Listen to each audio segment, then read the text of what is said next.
भारत एक नई सोच देख रहे हैं। आप देख रहे होंगे कि देश में चुनाव का माहौल है और इस चुनाव के माहौल में अगर बैनर और पोस्टर नजर आ जाए तो ये अलग बात लगती है, क्योंकि बैनर पोस्टर तो आचार संहिता लग जाने के बाद उतार दी गई है। लेकिन ये जो ठहरे आपको नजर आ रहे हैं ना, ये लोग मजबूर हैं। मजबूर इसलिए हैं क्योंकि जब ये लखनऊ के इको गार्डन में लगातार सड़क पर बैठे अपनी बात बोलते थक गए, तो अभी इन्हें ये लगा कि अब जनता के बीच जाकर अपनी समस्या बताई जाए, क्योंकि जब नेता नहीं सुनेंगे तो जनता जरूर सुनेगी और जनता ही कुछ बदलाव करेगी। तो भैया यहाँ क्या कर रहे हैं आप लोग? आप लोग इको गार्डन में बैठे थे, तो फिर यहाँ क्या कर रहे हैं? देखिए, हम लोग कानून को मानने वाले हैं, कानून को पूरी तरह से उसके प्रोटोकॉल को हम लोग पालन करने वाले हैं। चूंकि आचार संहिता लगी है तो आप आचार संहिता के दायरे में रह के ही जो है कि अपनी बात को रख सकते हैं। तो हम लोग आचार संहिता लग गई है तो फिर इको गार्डन में किसी मंत्री का किसी का हम लोग घेराव नहीं करके हम लोग ये बताना चाहते हैं कि हम लोग माँ बाप जो है, हम पिछड़े दलित हैं, हम निषाद समाज से आते हैं। मेरे मम्मी पापा मजदूरी करके आज हमको टेट की परीक्षा, सुपर टेट की परीक्षा पास करवाए, बीएड करवाए, और हमने जब परीक्षा निकाला और माननीय मुख्यमंत्री योगी आदित्यनाथ जी जो है कि ट्विटर के माध्यम से जो भी विसंगतियाँ आई थी 6800 में, उसके हिसाब से हम लोग को लास्ट लिस्ट में जब नाम आया तो हम लोग विगत 3 साल से अपनी मांग को लेकर के को गार्डन में हर जगह जाए, हर दरवाजे पर गए, हर नेता विधायक, हर मंत्रियों के पास गए, लेकिन कोई न्याय नहीं मिला। हमारा संविधान हमको एक संविधान हमारे पास एक अधिकार दे रखा है, वोट का अधिकार दे रखा है। हमने वोट दे करके इस सरकार को उस पद पे बनाया है। हम इसलिए वोट दिए थे इस सरकार को कि हम पिछड़े दलितों की सरकार न्याय करेगी, लेकिन आज ये भरोसा और विश्वास बिल्कुल टूटते हुए नजर आ रहा है। हम गांव-गांव घूम करके बस पिछड़े दलितों को ये जागरूक करना चाहते हैं, बताना चाहते हैं कि जो हम लोग के साथ अनदेखी हो रहा है, जो आप अपने पिछड़े दलितों के बच्चों को आप पढ़ाते हैं, पढ़ा के क्या करेंगे जब आगे जाकर के आरक्षण का घोटाला हो जाएगा, आगे जाकर के बहुत सारे पेपर भी लीक हो जा रहे हैं। आप क्या करेंगे? इस सरकार से कैसे लड़ेंगे? आप इस सरकार को अगर इस तरह से अगर आपकी बात नहीं मानेगी तो हम तो यही कहेंगे कि इस सरकार को आप वोट कैसे देंगे जब वो सरकार आपको सुनेगी नहीं। तो हम अपनी पीड़ा जन जन तक ले जाएंगे, ले जा करके बताएंगे कि हम आपका पुत्र हैं, हम समाज का एक बेटा है, हम समाज से आते हैं और समाज में आने के बाद भी हमारा न्याय अब तक नहीं मिला। ये देखिए, बैनर पर वो तमाम माननीय हैं जो क्षेत्र में जाकर यही कहते थे कि आप हमें वोट दीजिए, हम आपके साथ रहेंगे। अब बैनर पर इन्होंने लिख दिया है कि पिछड़े और दलित के आरक्षण के जो बेईमानी हुई है उससे जनता मौन क्यों है, और तमाम बड़े नेताओं का चेहरा जो है वो लगाया गया है। एक तरफ जो है आपको मोदी जी नजर आएंगे, दूसरी तरफ आपको योगी जी नजर आएंगे, उसके बाद लगातार आपको तमाम वो बड़े नेता नजर आएंगे जो आपके क्षेत्र के। तो ये लोग सुन नहीं रहे हैं क्या भैया? सबसे पहले दीदी आपको बहुत बहुत धन्यवाद, जो गोरखपुर के चल के हमारे गांव जहां आई उसके लिए बहुत बहुत धन्यवाद कि हमारे आवाज़ उठाने के लिए आप लखनऊ भी हमारी इको गार्डन में जाती थी।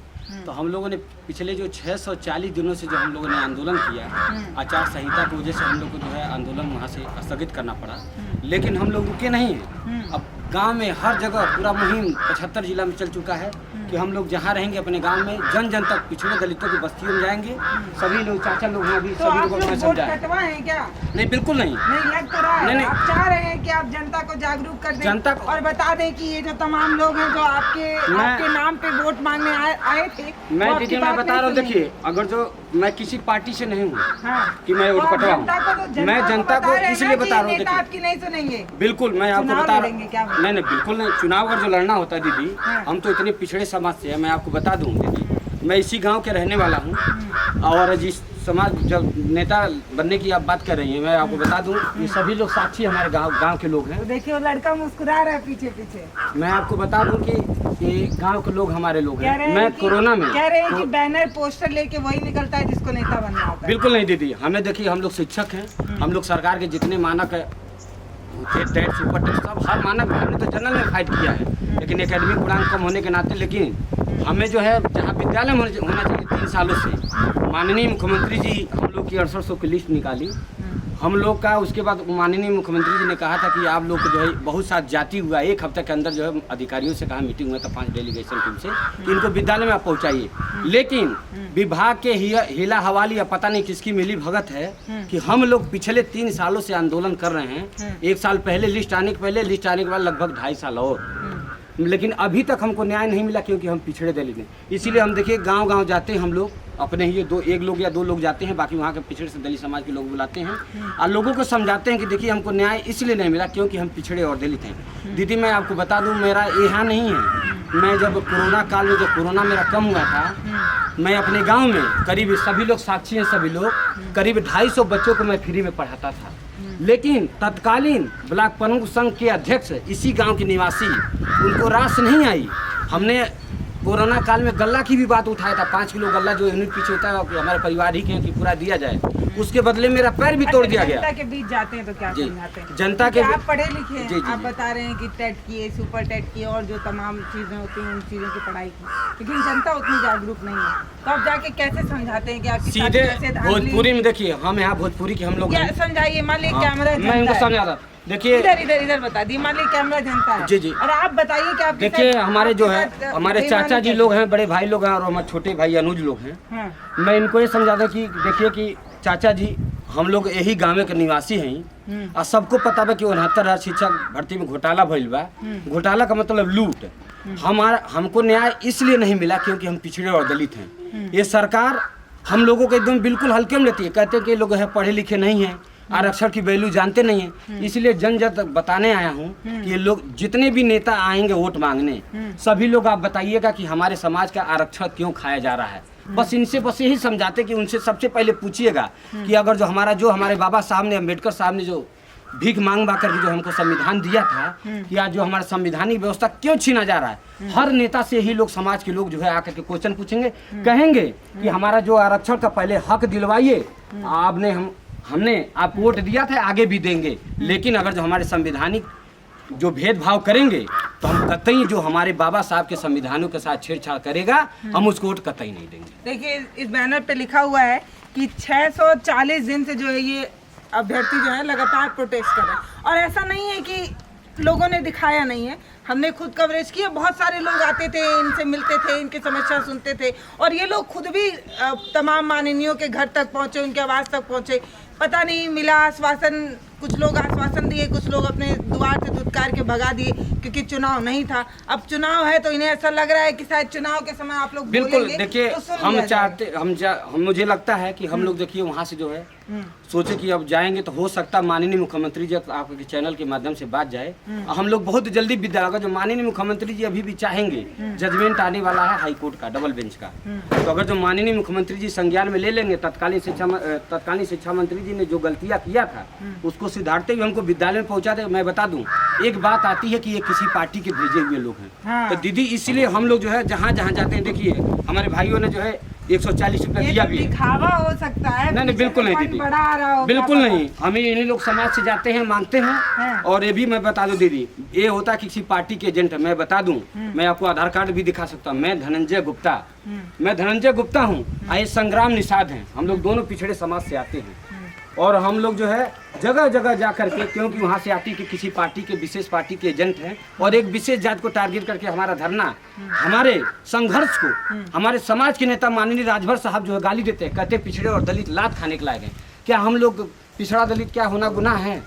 अगर जो गुनाह है तो माननीय मुख्यमंत्री जी से कहना चाहते हैं कि जो संविधान में जो लिखा हुआ है आरक्षण 27% पिछड़ों को और जो है 21% दलितों को, वो संविधान से एक बार आप निकाल दीजिए।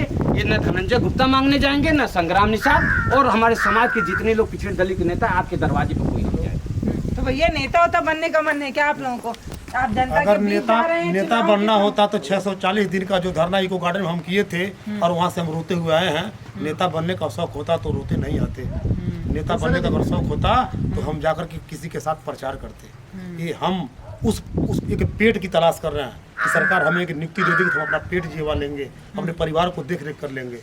आज हमारे बच्चे, अच्छा आप लोग पे आरोप लगता है कि आप लोग जो है वो सपा के एजेंट है और अखिलेश यादव के कहने पे आंदोलन कर रहे हैं। तो मैं तो कहता हूँ कि कोई एक अगर कोई साबुत ला दे कि हम सपा के एजेंट हैं तो हम आजीवन गुलामी करेंगे। हम निषाद पार्टी के हम हैं।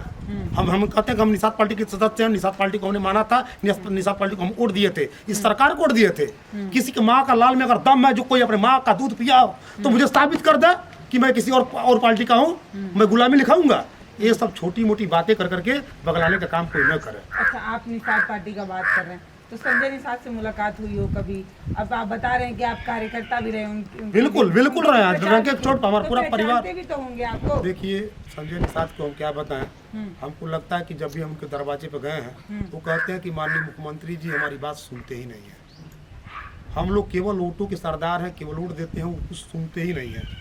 हम बस एक कठपुतली हैं बेटे, क्या करें। हम कठपुतली बन के कभी उधर मारे जाते हैं, कभी उधर मारे जाते हैं।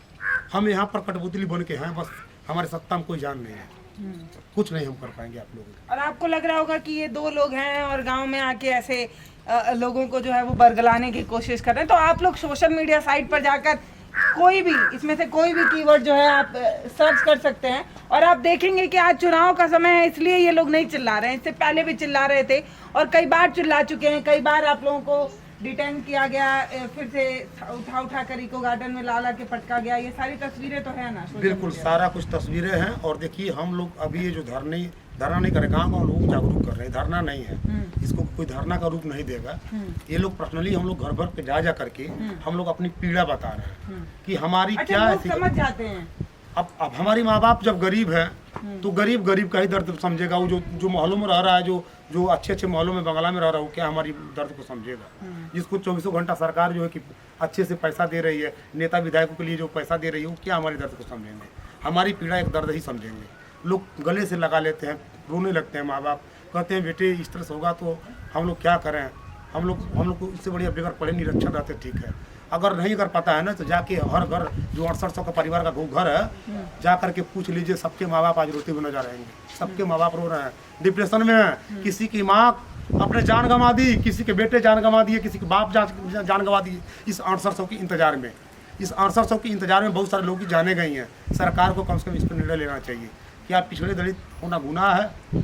आपसे मैं पूछता हूँ। सर्दी हो, गर्मी हो, बरसात हो, कोई भी महीना हो, ये लोग करीब 1-2 दिन नहीं, करीब 3 सालों से लगातार लखनऊ के इको गार्डन में अपनी मांगों को लेकर बैठे हुए थे।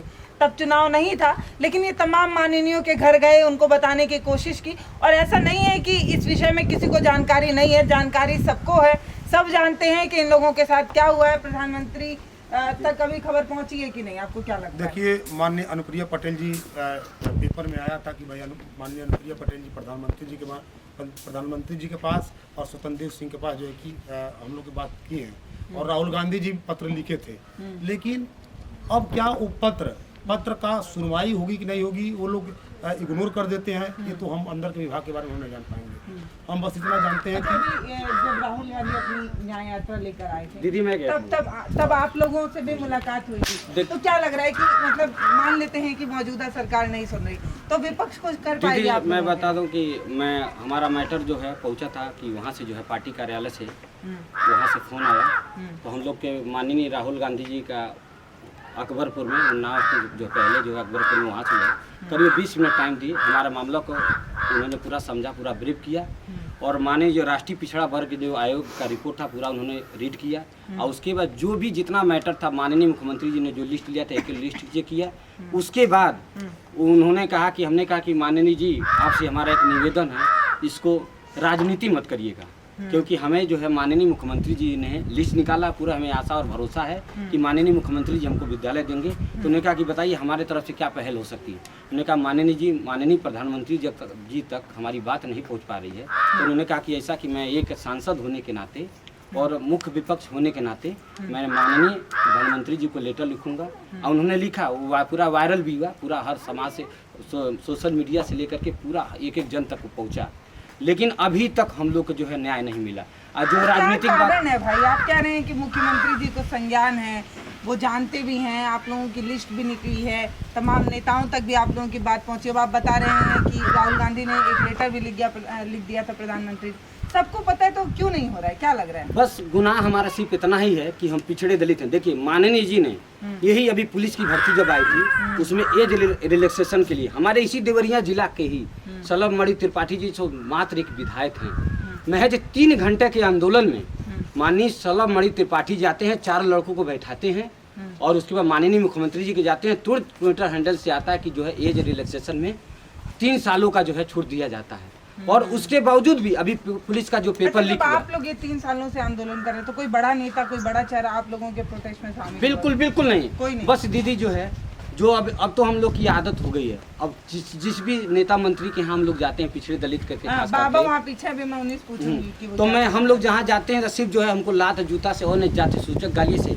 और नहीं तो हमारी बहनों को जो साल 2-2 साल के बच्चे ले जाती है, कुछ बहनें तो देखिए फोटो है लगा हुआ है। और ये तमाम लोग जो खाकी वर्दी पहने हुए हैं वो कैसे एक महिला को खींच रहे हैं।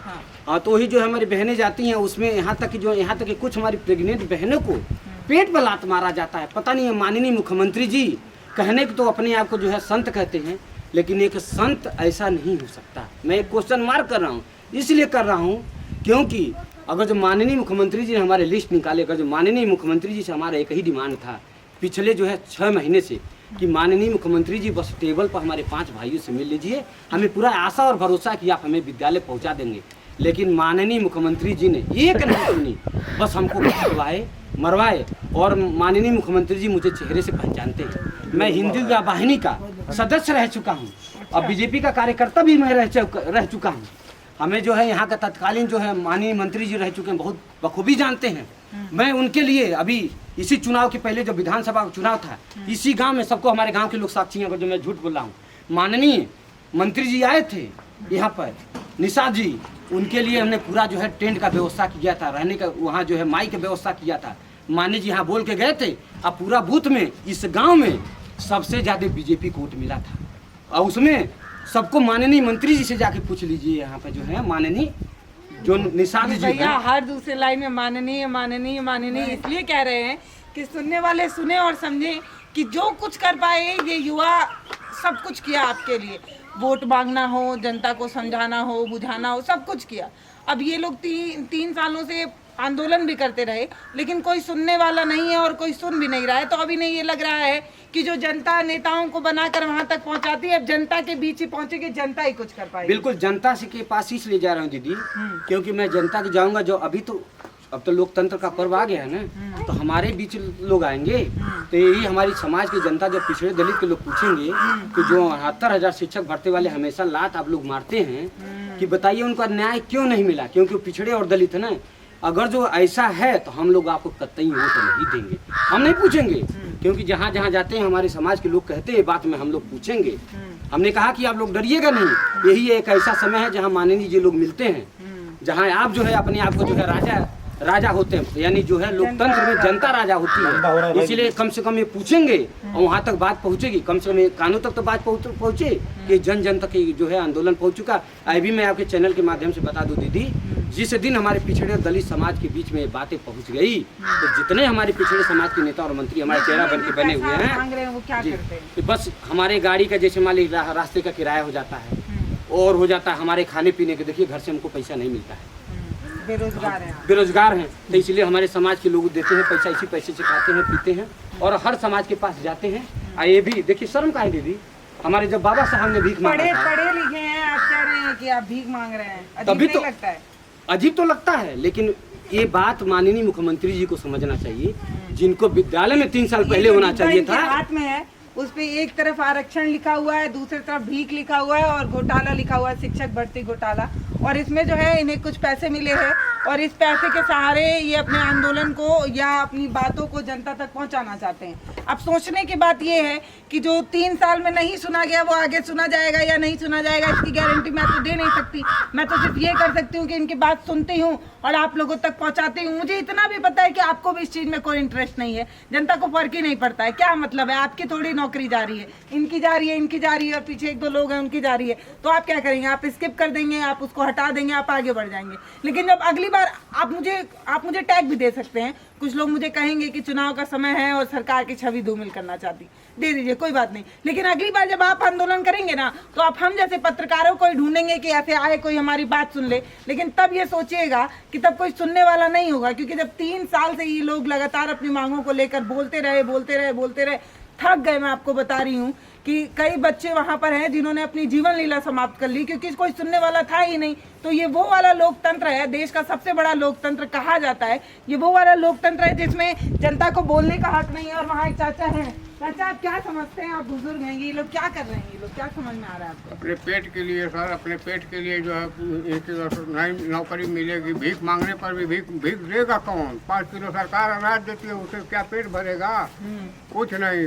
ये अपने मांग को पूरा कर रहे हैं कि चाचा कह रहे हैं कि भीख देगा कौन? 80 करोड़ लोग खुद ही 5 किलो अनाज पे जी रहे हैं, तो वो लोग इनको क्या देंगे जिनके पास खुद ही नहीं है? खुद ही नहीं है सर, इसलिए लोग सभी लोग तबाह हैं। जितने छात्र हैं। तो चाचा, नौकरी क्यों नहीं मिल रहा है? अब नौकरी तो सरकार जाने की सर, वैकेंसी निकाल दी गई, कईयों करोड़ रुपया निकाल दिया गया और सब बच्चे जो है 400 500 लगा करके जो अपना वो वांट भरे और पता चला कि वैकेंसी रद्द कर दी गई।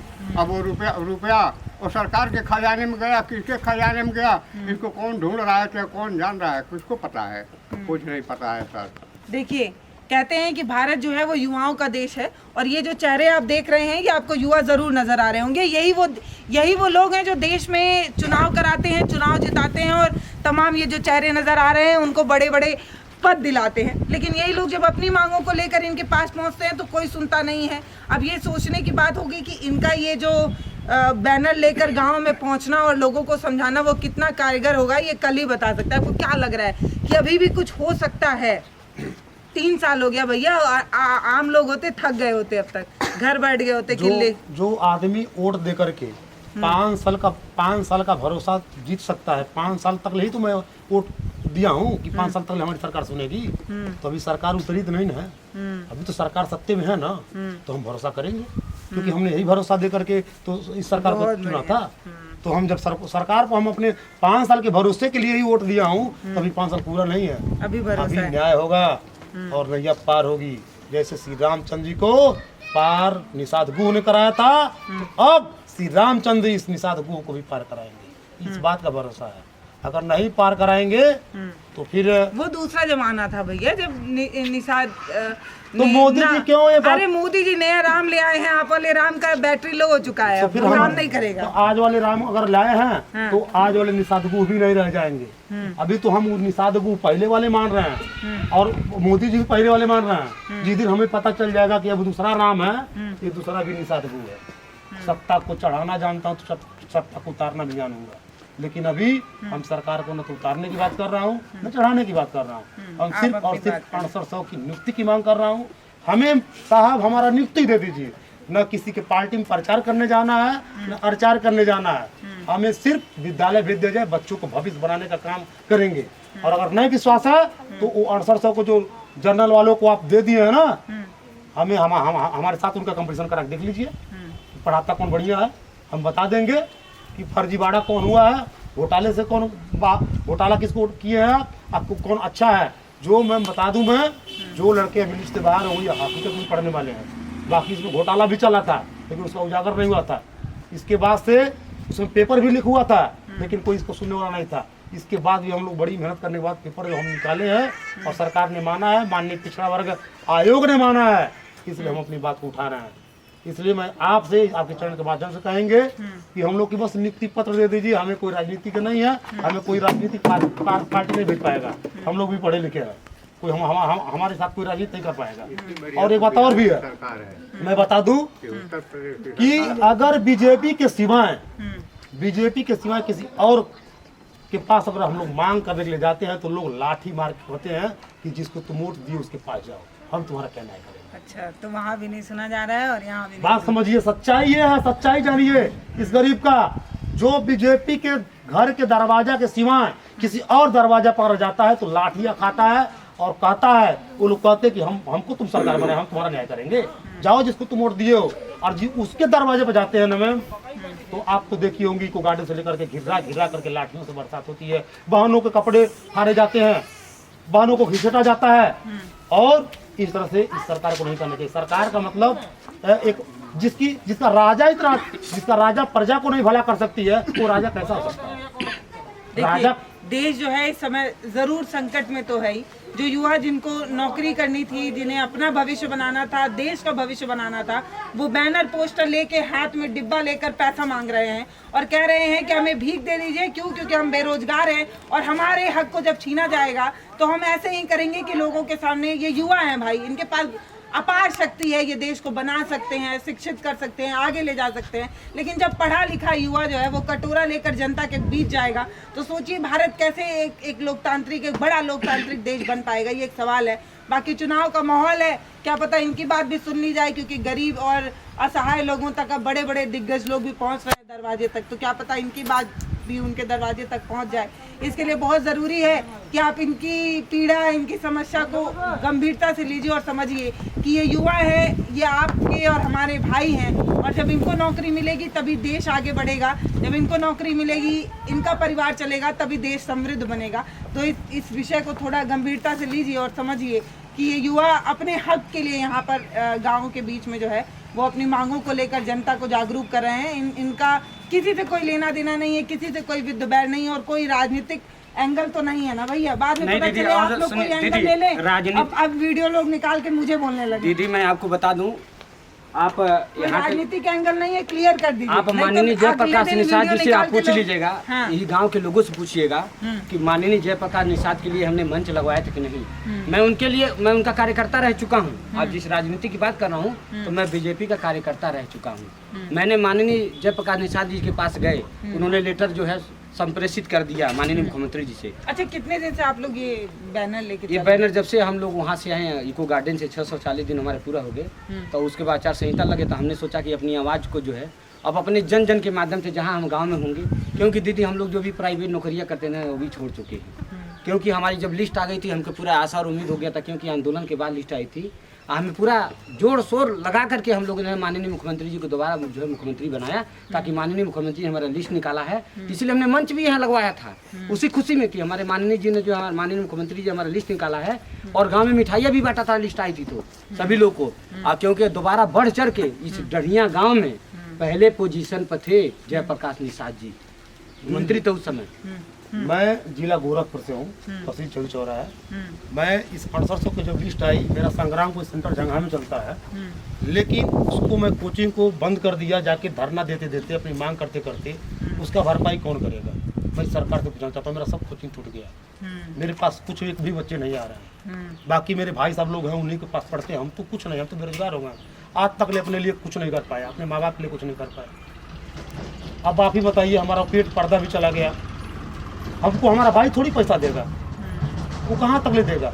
जो पढ़ाएगा वो पैसा अपने रखेगा, हमको देगा। देखिए, भले पैसा ये भीख मांग रहे हो, ये सच बात है, लेकिन ये जो भर्ती है वो ये भीख नहीं मांग रहे हैं। क्यों? क्योंकि इन्होंने पेपर दिया था, बाकायदे क्वालिफाई भी हुए थे, और जो लिस्ट आई थी वो भी पूरी ऑथेंटिक थी। अगर मेरी बात पे आपको यकीन ना हो तो आप सोशल मीडिया साइट पर जाकर 69,000 भर्ती जो है वो सर्च कर सकते हैं। इन युवाओं की पीड़ा आपको गंभीरता से समझ में आ जाएगी कि क्यों ये बच्चे यहाँ पर खड़े हैं और क्यों ये जनता के बीच जा रहे हैं। सब कुछ समझने के लिए थोड़ा जागरूक आप भी बनिए। बाकी आपको इन लोगों के बारे में क्या कुछ समझ आया है ये भी आप कमेंट सेक्शन में लिखकर ज़रूर बताइएगा, और इस वीडियो को माननीयों तक पहुँचा दीजिए। शायद उनके कानों तक नहीं पहुँच पा रहा होगा, तो हम एक माध्यम बन गए हैं। इनकी आवाज़, इनकी पीड़ा हमने सुन ली है, और आप जो है उन माननीयों तक पहुंचा दीजिए जो इन लोगों का नाम लेते हैं, दलित, पिछड़ा, आदिवासी जो नाम लेते हैं, जिन लोग जो नाम लेकर वोट मांगते हैं, उन लोगों तक ये वीडियो पहुंचा दीजिए, ताकि उन्हें ये पता चले कि उन्हीं के वर्ग के बच्चे जो हैं वो